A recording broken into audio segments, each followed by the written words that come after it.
So hello everyone and welcome back to UK universe. So आज की video आपके लिए बहुत स्पेशल होने वाली है क्योंकि आज की वीडियो में बात करने वाले हैं कि क्या आपको यूके आना चाहिए या फिर नहीं।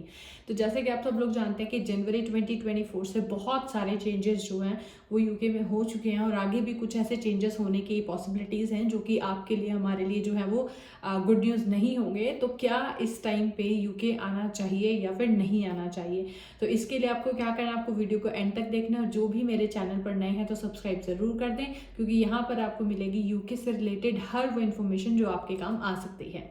So without any further delay let's get into the video. जैसे कि आप सब लोग जानते हैं कि यूके में अलग अलग टाइप के वीजास होते हैं। कोई टूरिस्ट वीजा पर आता है, कोई स्टडी के लिए आता है, कोई वर्क वीजा पर आता है। तो हम इन सारे वीजास की वन बाय वन बात करेंगे और देखेंगे कि इस किस वीजा पर आने के क्या एडवांटेजेस हैं और क्या डिसएडवांटेजेस हैं। तो सबसे पहले हम बात करते हैं स्टडी वीजा की। तो स्टडी वीजा जो भी लोग यूके में पढ़ने के लिए आना चाहते हैं उन्हें दिया जाता है। अभी तक क्या था कि स्टडी वीजा पर आप अपने डिपेंडेंट्स को जो है वो अपने साथ लेकर के आ सकते थे, लेकिन अभी जनवरी 2024 से जो भी स्टूडेंट्स नॉर्मल कोर्सेज करने के लिए यूके आएंगे वो अपने डिपेंडेंट्स को अपने साथ नहीं ला सकते। सिर्फ वही स्टूडेंट्स जो हैं वो अपने डिपेंडेंट्स को या स्पाउस को अपने साथ लेकर के आ सकते थे जो या तो पीएचडी करने के लिए आ रहे हैं या फिर किसी रिसर्च बेस्ड मास्टर प्रोग्राम में आ रहे हैं। अब स्टडी वीज़ा सिर्फ वही लोग नहीं लेते थे जो स्टडी करने के लिए आते थे, यानी कि कुछ लोग जो हैं वो यहाँ पर सेटल होने के लिए एक स्टडी वीज़ा के रूट को इस यूज़ करते थे कि स्टडी वीज़ा पर आते थे, इनका एक पार्टनर स्टडी करता था और दूसरा पार्टनर जो है वो फुल टाइम कहीं पे भी काम कर सकता था। अब सिचुएशन क्या है कि अब स्टडी वीज़ा को अब जब आपके डिपेंडेंट यहाँ पर नहीं आ सकते तो अब सिर्फ वही लोग जो है वो स्टडी वीज़ा को लेकर आए जो सच में जो है वो यूके में पढ़ने आना चाहते हैं या फिर यहाँ पर आकर के जो है आप अपने लिए जो आप स्टडी वीज़ा पर आ सकते हो, आप यहाँ की एजुकेशन जो है वो ले सकते हो क्योंकि यहाँ की जो एजुकेशन है, यहाँ की जो डिग्री है वो आपके लिए बहुत जो है पूरे वर्ल्ड में कहीं पर भी आप उसको यूज़ कर सकते हो, बहुत काम जो है वो आपको दिला सकती है।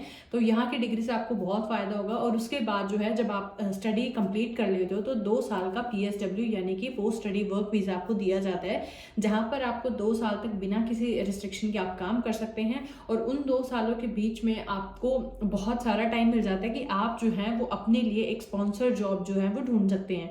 तो जब आप अपने PSW को फिनिश कर लेते हैं और अगर आपको स्पॉन्सर जॉब मिल जाती है तो आप इसे जो है वो वर्क वीज़ा के लिए अप्लाई कर सकते हैं और वर्क वीज़ा में कन्वर्ट करा सकते हैं। ये उन लोगों के लिए है जो सच में यूके में एज अ स्टूडेंट जो है वो आना चाहते हैं या यहाँ पर पढ़ने के लिए आना चाहते हैं। जो लोग सिर्फ इसे एज अ पार्टनर अपनी फैमिली के साथ आना चाहते हैं कि चलो वर्क वीज़ा नहीं मिल रहा है या कोई और वीज़ा नहीं मिल रहा तो जो है हम स्टडी वीज़ा पर चले जाते हैं। तो लोग थोड़ा सा सोच समझ लें क्योंकि अब जो है वो आपके साथ आपके डिपेंडेंट नहीं आ सकते। और अगर स्टडी वीज़ा की बात की जाए तो स्टडी वीज़ा में आपको फीस जो है वो बहुत ही ज़्यादा महंगी पड़ती है क्योंकि अराउंड जो है वो 16-17 एक नॉर्मल से कोर्स की यहाँ पर फीस होती है 16-17,000 पाउंड्स जो है। डिपेंड करता है कि आपका कोर्स कौन सा, उसके अकॉर्डिंग जो आपकी फीस है वो वेरी करती है। और सेकेंडली जो स्टूडेंट्स होते हैं उन्हें जो है वो सिर्फ 20 आवर्स ही अलाउड होते हैं, इससे ज़्यादा वो काम भी नहीं कर सकते। फिर उसके बाद आपको PSW तभी मिलता है जब आप जो है वो अपनी स्टडीज़ को सक्सेसफुली कंप्लीट कर लेते हैं। तो स्टडी वीज़ा पर वही लोग आए जो कि स्टडी करने के लिए आना चाहते हैं क्योंकि अभी जो है वो आपके डिपेंडेंट नहीं आ सकते और जब अगर आपके डिपेंडेंट नहीं आ रहे तो आपके लिए बहुत ही ज़्यादा मुश्किल हो जाएगा। सिर्फ 20 घंटे ही काम अलाउड होता है तो उसके बीच में आपको अपनी फीस भी निकालनी है, अपने अदर खर्चे भी निकालने हैं। तो अगर आप मैनेज कर सकते हैं then definitely go for it. But अगर आप एज अ सेटलमेंट के लिए आना चाहते हैं तो ज़रा सोच समझ लें और फिर इसके बाद डिसीजन लें कि आपको स्टडी जो वीज़ा है वो रूट आना चाहिए, इस रूट पर आना चाहिए या फिर नहीं आना चाहिए। अब बहुत सारे लोगों का क्वेश्चन होता है कि क्या हम टूरिस्ट वीज़ा पर यूके आ जाए और यहाँ पर आकर के अपने लिए जॉब ढूंढ ले और फिर उसको कन्वर्ट करा ले वर्क वीज़ा में या फिर टूरिस्ट वीज़ा को कन्वर्ट करा ले स्टडी वीज़ा में। तो सबसे पहले तो मैंने जो देखा तो मुझे यही मिला है कि जो यूके का टूरिस्ट वीज़ा है आप उसे किसी भी टाइप के अदर वीज़ा में कन्वर्ट नहीं करा सकते। चाहे आप टूरिस्ट को स्टडी में कन्वर्ट कराना चाहते हो, चाहे आप टूरिस्ट को वर्क वीज़ा में कन्वर्ट कराना चाहते हो तो नहीं करवा सकते।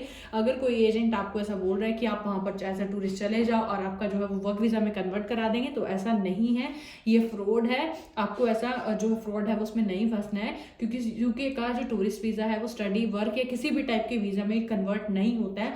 आपको 6 महीने के लिए दिया जाता है और 6 महीने बाद आपको वापस अपनी कंट्री आना होता है और उसके बाद फिर अगर आप किसी और टाइप के वीज़ा के लिए अप्लाई करना है तो आप वहाँ से अप्लाई कर सकते हैं, लेकिन आप यूके में रहते हुए उसको कन्वर्ट जो है वो नहीं करा सकते।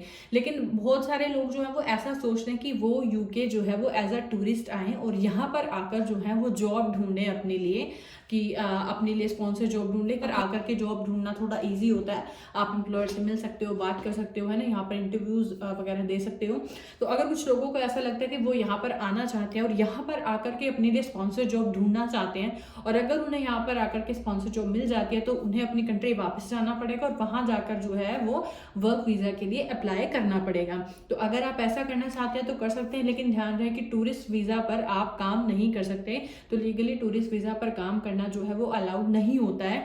तो आप आ सकते हैं, घूम सकते हैं, मे बी अपने लिए जॉब सर्च कर सकते हैं, लेकिन आप जो है वो काम नहीं कर सकते। तो tourist visa as a option हो सकता है कि अगर आप यूके घूमने आना चाहते हैं, यहाँ के एनवायरनमेंट को एक बार देखना चाहते हैं, यहाँ आकर अपने लिए जॉब अपॉर्चुनिटीज़ को फाइंड आउट करना चाहते हैं, तो आप आ सकते हैं। अदरवाइज ऐसा सोच करके ना आए कि आप यूके के टूरिस्ट वीज़ा को किसी भी टाइप के वीज़ा में कन्वर्ट करा लोगे या फिर यहाँ पर आकर के आप काम करना शुरू कर दोगे। अब बात करते हैं वर्क वीज़ा की। तो वर्क वीज़ा में भी अभी बहुत सारे लोग जो हैं वो पैसे दे करके वर्क वीज़ा जो है वो ले रहे हैं।